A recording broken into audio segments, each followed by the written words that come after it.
மாங்காய்னா எனக்கு ரொம்ப பிடிக்கும். அந்த மாங்காவில் மாங்காய் குழம்பு, மாங்காய் பச்சடி, மாங்காய் தொக்கு இந்த மாதிரி எந்த டிஷ் எங்கள் அம்மா செஞ்சாலும் நான் ரொம்ப ரொம்ப விரும்பி சாப்பிடுவேன்.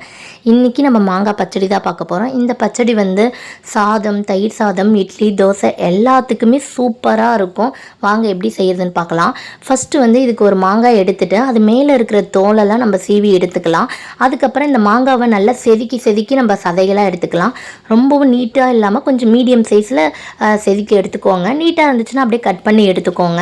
துருவி எடுத்துக்கலாமான்னா நம்ம மாங்காய் தொக்குனா துருவி எடுத்துக்கலாம். இதுக்கு செதுக்கி எடுத்தால் தான் நல்லாயிருக்கும். ஏன்னா அந்த மாங்காய் பச்சடி ரெடி பண்ணி நம்ம சாதத்தில் பிசைஞ்சு சாப்பிடும்போது அந்த சதை மாட்டினா தான் நல்லா டேஸ்ட்டாக சாப்பிடும்போது இருக்கும். அதனால் செதுக்கி எடுத்துக்கலாம். இப்போ நம்ம ரெடி பண்ணலாம்.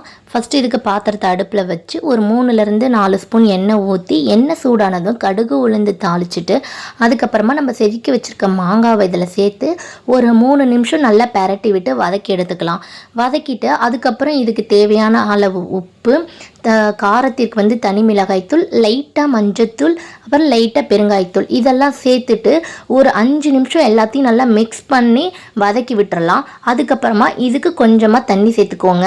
மாங்காய் பச்சடி நமக்கு தண்ணியாக வேணும்னா கொஞ்சம் அதிகமாக தண்ணி சேர்த்துக்கோங்க. கொஞ்சம் கெட்டியாக வேணும்னா அதுக்கேற்ற மாதிரி கொஞ்சமாக தண்ணி சேர்த்துக்கோங்க. தண்ணி சேர்த்துட்டு ஒரு தடவை நம்ம மிக்ஸ் பண்ணிவிட்டு மூடி போட்டு ஒரு 10லேருந்து 15 நிமிஷம் நம்ம குக் பண்ணாவே நம்ம மாங்காய் பச்சடி ரெடி ஆகிடும். இதுக்கு நடுவில் ஒரு டைம் 2 டைம் வந்து நல்லா கிளறி விட்டுருங்க. ஏன்னா வந்து அடிப்பிடிக்க வாய்ப்பு இருக்குது. அதனால் கிளறி விட்டுருங்க.